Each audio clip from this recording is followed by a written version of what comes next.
राधे राधे। आप सबका मेरे YouTube चैनल पर हार्दिक स्वागत है। आज मैं आपके लिए लेकर आई हूँ माघ मास महात्म्य का 25वां अध्याय। अब सुनते हैं 25वां अध्याय। पिशाच कहने लगा कि हे मुनि, केरल देश का ब्राह्मण किस प्रकार मुक्त हुआ, ये कथा कृपा करके विस्तार पूर्वक कहिए। देवदूती कहने लगा, केरल देश में वासु नाम वाला राजा एक वेद पारंगत ब्राह्मण था। उसके बंधुओं ने उसकी भूमि छीन ली, जिससे वह निर्धन हो दुखी होकर अपनी जन्मभूमि त्याग कर देश विदेश में घूमता किसी व्याधि से ग्रस्त होकर मृत्यु को प्राप्त हो गया। उसका कोई बांधव न होने के कारण उसकी और वैदिक क्रिया नहीं हुई और न ही उसकी दाह क्रिया हुई। इस क्रिया के लोप होने से निर्जन वन में प्रेत होकर चिरकाल तक फिरता रहा। शीत ताप भूख प्यास के दुख से हाहाकार करता हुआ वह नंगे शरीर रोता रोता फिरता था, परंतु उसको कहीं स्मृति नहीं दिखाई देती थी। सर्वथा दान न देने से वह अपने कर्म फल को भोगता था। जो लोग अग्नि में आहुति नहीं देते, भगवान का पूजन नहीं करते, वे आत्मविद्या का अभ्यास नहीं करते, अच्छे तीर्थों से विमुख रहते हैं। जो लोग दुखी लोगों को स्वर्ण वस्त्र तांबूल रत्न फल तथा जल नहीं देते तथा छल कपट से जीविका प्राप्त करने वाले, दूसरों तथा स्त्रियों का धन हरने वाले, पाखंडी कुटिल चोर, बाल वृद्ध तथा आतुर और स्त्रियों पर निर्दयता करने वाले, आग लगाने वाले, विष देने वाले, झूठी गवाही देने वाले, कुमार्ग पर चलने वाले, माता पिता भाई बहन तथा संतान अपनी स्त्री का त्याग करने वाले, जो सब तीर्थों में दान लेते हैं, पालन करने वाले, स्वामी को त्यागने वाले, गौर तथा भूमि के चोर, वेदों की निंदा करने वाले, वृथा द्रोह करने वाले, प्राणियों की हिंसा करने वाले, देवता गुरु की निंदा करने वाले, ये सभी बारंबार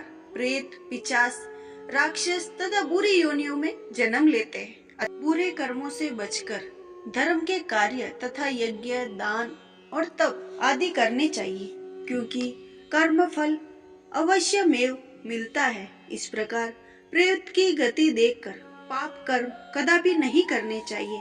ब्राह्मण कहने लगा कि इस प्रकार उस केरल ब्राह्मण ने उस पर्वत पर अधिक समय व्यतीत करके एक मार्ग में एक पथिक को देखा, जो 2 गगरियों में त्रिवेणी का जल लिए हुए जा रहा था। आनंद पूर्वक भगवान के चरित्र का गान कर रहा था।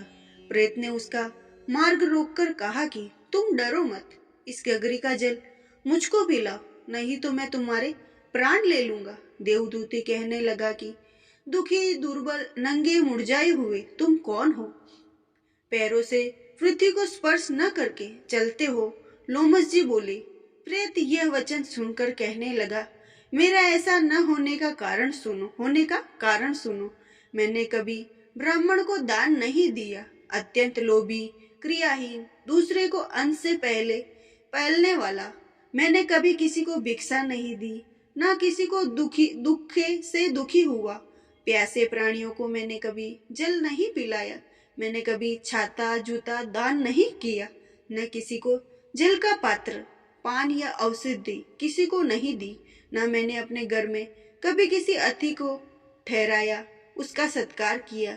अंधे वृद्ध अनाथ और दीनों को मैंने कभी अन्न से संतुष्ट नहीं किया और न ही किसी रोग को मुक्त किया। न कभी ब्राह्मणों को दान दिया, न कभी अग्नि में हवन किया।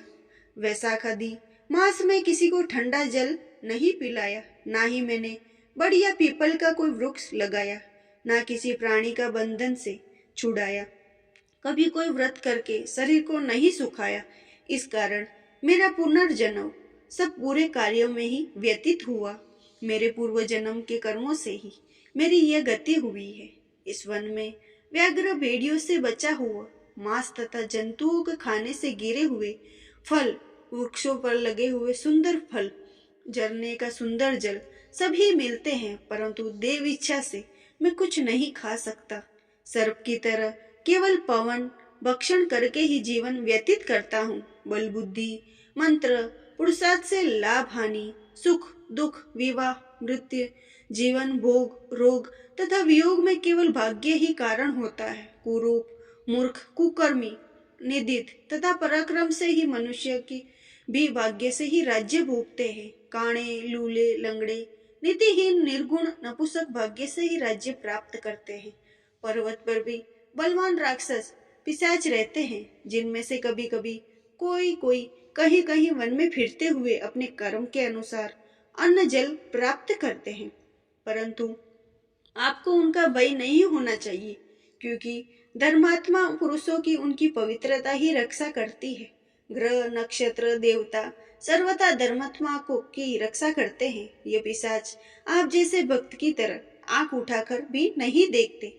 जो नारायण भगवान की भक्ति से पवित्र रहता है, उसको प्रेत, पिशाच, पूतना कोई बाधा नहीं दे सकते। भूत, बेताल, पिशाच, गंधर्व, काकिन, साकिनी, ग्रह, रेवती, यज्ञ, मातृग्रह, भयंकर ग्रह, कृत्या, सर्प, कुष्मांड तथा दूसरे दुष्ट जंतु पवित्र वैष्णव की तरफ देख भी नहीं सकते। जिसकी जीवा पर गोविंद का नाम, हृदय में वेद तथा स्मृति विद्यमान है, जो वो पवित्र दानी है, उनको कभी भय नहीं हो सकता।